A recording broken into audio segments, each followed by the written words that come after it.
Thought it loud. Yeah.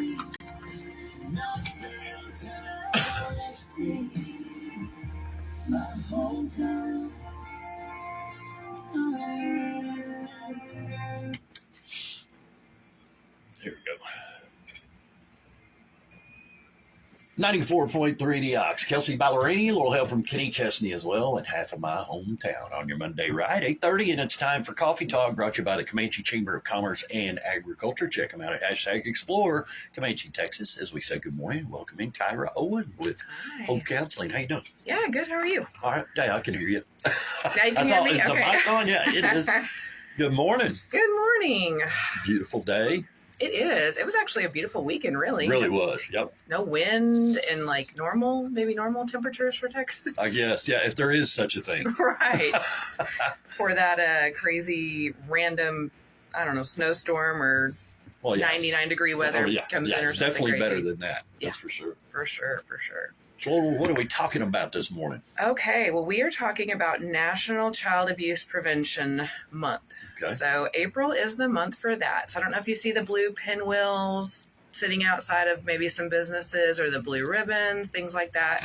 Okay. But that is kind of the, signature part for that awareness month. Like we've got the breast cancer awareness, all that good stuff. So that's what that's all about. If you see those outside the courthouses and things like that. So we're going to talk about that. We're going to discuss kind of what is child abuse, kind of what are some of those warning signs that you can look for.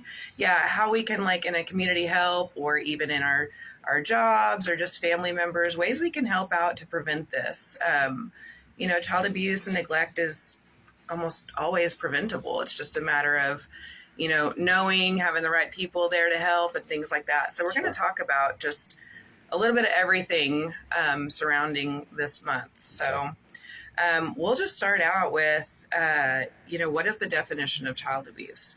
So that is going to be any act or series of acts or omission of an act by a parent or a caregiver or somebody that's in a custodial role. Excuse me. It's going to be a long, bumpy show. I'm already practicing being tongue-tied, but so that's when there is any kind of harm or a potential for harm or a threat of harm to anyone under the age of 18. So that's what we identify as a child, as anyone under the age of 18. Most of us automatically think physical, but not always the case. Right. That is not always the case. There's actually 3 different types of abuse I'm going to talk about, and then also neglect. So the first one is physical abuse. So that would be any non-accidental physical injury to a child. So that may look like shaking, burning, cutting, pinching, hitting, all that stuff. It's pretty straightforward, physical abuse. Right. Now, the ones that can maybe get a little bit more blurry or, kind of maybe harder to identify are going to be sexual abuse and emotional abuse. Right. So sexual abuse, this is going to be any type of sexual activity involving a child below the legal age of consent. There can be touching sexual abuse and non-touching sexual abuse. So I won't go into the, unpleasant details of the physical touching of sexual abuse. I do think most people understand that. But the non-touching behaviors of sexual abuse, that might look like exposing the child to pornography, photographing a child in a sexual pose, I guess, what is the right word here?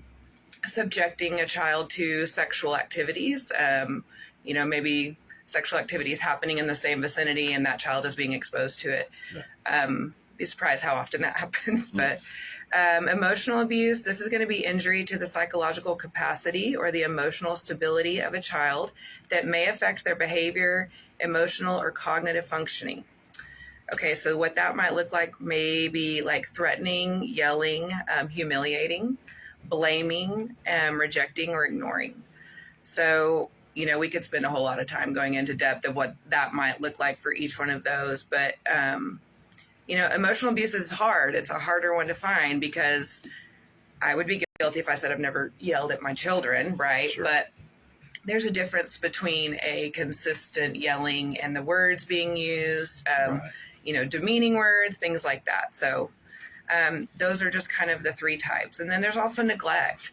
So neglect is going to be failure of the caregiver to provide food, clothing, shelter, or medical care that could impact the child's well-being.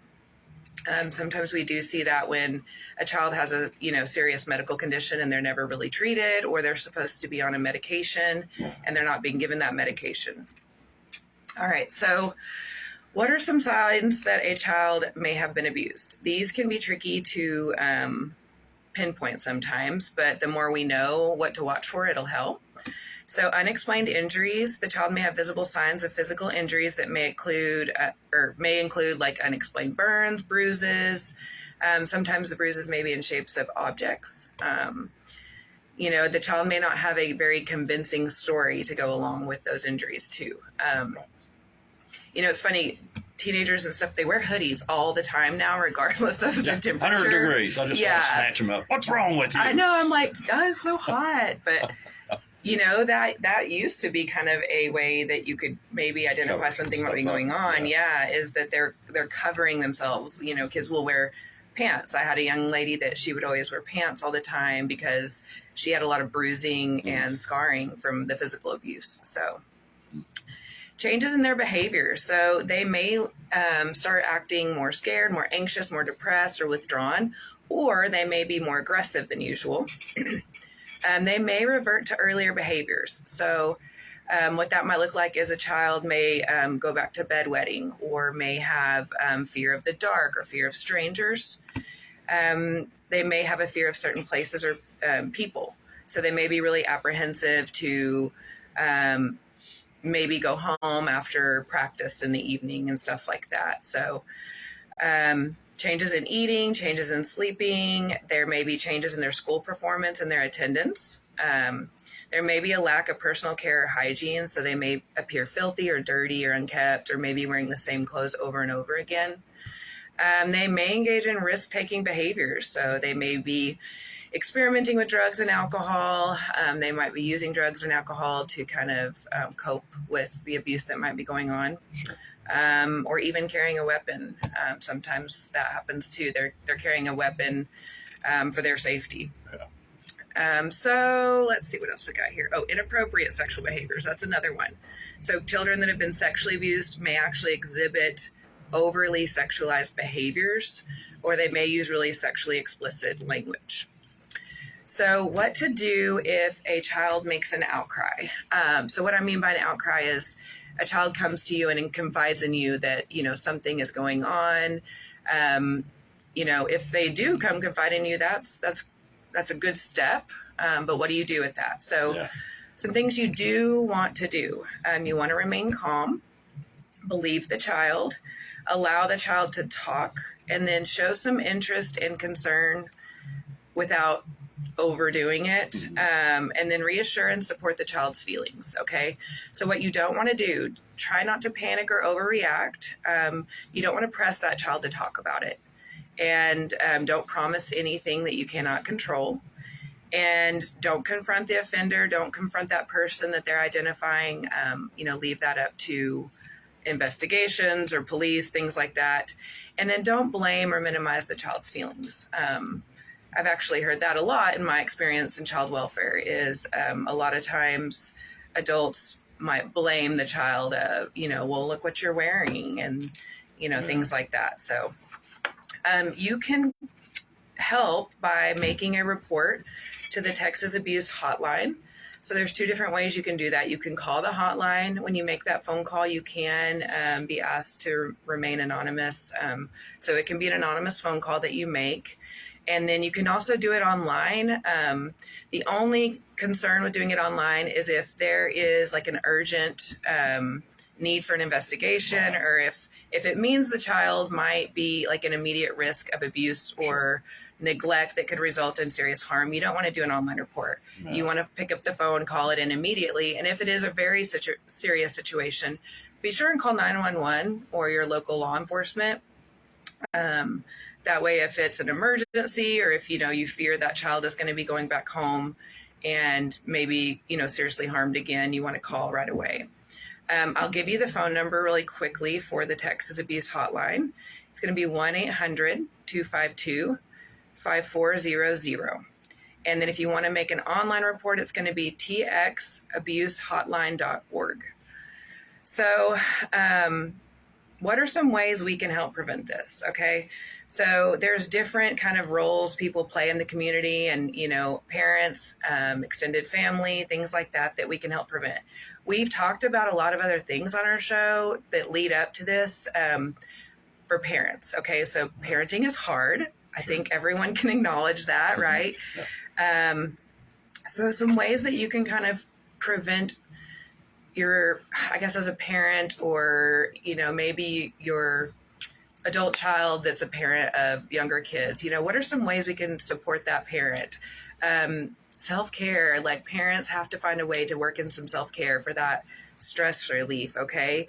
Parents, connect with your child.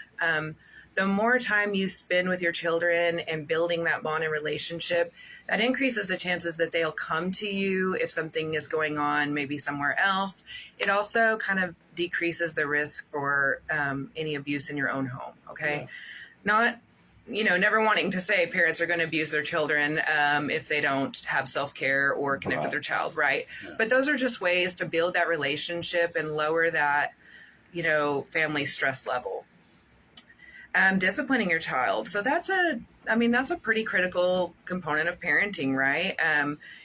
We practice the positive discipline techniques. I think that was the last radio show I did, was positive discipline techniques. That's going to really help, steer clear of some, abusive situations. So extended family. Okay. We've all heard the saying, it takes a village to raise a child. So, extended family members, help out the parents, spend time with those kiddos, give the parents a break. If, parents are needing some self-care, grandparents, aunts, uncles, you can step in and help out, give a little bit of stress relief. Grandparents, if you're a grandparent, you can really show a lot of support by telling your own child that they're a good parent, that they're doing a good job, giving those positive reinforcements. Some community ways we can help out. Communities thrive when there's lots of support for individuals. So having safe places for children to play, get out of the house, go out, get a breather, run off some energy. Having an availability of food, shelter, and medical care for families, that's another big one. And, just taking time to remind other parents out there that they're doing a good job. I've seen moms in stores with crying, screaming babies, and they just look like they're just like mortified, and all they can do is wait till they get home, and I've gone up to the store and just be like, hey, it's okay, like you're doing a good job. Like you can just sometimes tell when someone's like just defeated, by these children, sure. And it's just like, you're doing a good job. It's okay, I've been in that spot before too, with a screaming kid in a store. Not very often, but it did help. An older man was like, honey, it's okay. It's going to be all right. I was like, thank you. Yeah. So just little things like that. Sure. Yeah. So Friday, April 14th, you can show your support. You can wear your blue for Go Blue Day. That's a good way to kind of just support Child Abuse Prevention Month. And as Cynthia says, I don't have the cool sign off yet that she's got. I got to get that down. But, we're here at Hope Counseling of Texas. If you're a parent and you're stressed, maybe you want some more tips and techniques on good parenting styles, on that positive, but, discipline that we were talking about. Anyways, we're here for you there at Hope Counseling. We've got offices in Comanche, Eastland, Dublin, and Hamilton. And our number is 325-356-1105. That's all I got today. Super important. Child abuse month, right? Yep, prevention. Yeah. I was pretty sure I was going to tongue tie that. Child abuse prevention. I tried to help you there at the end. Yeah, thank you. All right, Kyra Owen with Hope Counseling. Thanks as always. Thank you.